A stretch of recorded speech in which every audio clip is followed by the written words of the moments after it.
मयूरभंज जिला रासगोविंदपुर थाना अंतर्गत रासगोविंदपुर छक ठारू 5टी मूसामारी छक निकटरू 2टी डंफर जबत करा जायछि।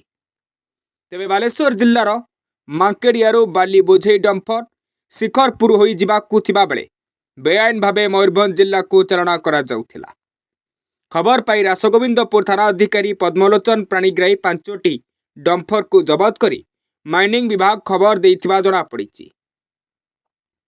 सेहीपरि मयूरभंज जिल्लार मोरडापटू बालेश्वर जिला को बिना कागजपत्र रे बाली नहीं जाउथिबा 2टी डंफर को जबत करिथिबा बेले ड्राइवर घटनास्थल फेरार हो जाइछथि। सूचना योग्य जे 2 दिन तले रासगोविंदपुर थाना अंतर्गत नाकीचुआरू 5टी बेआईन माटी बोझे डंपर और 2टी जेसीबी जबत करिथिला माइनिंग विभाग।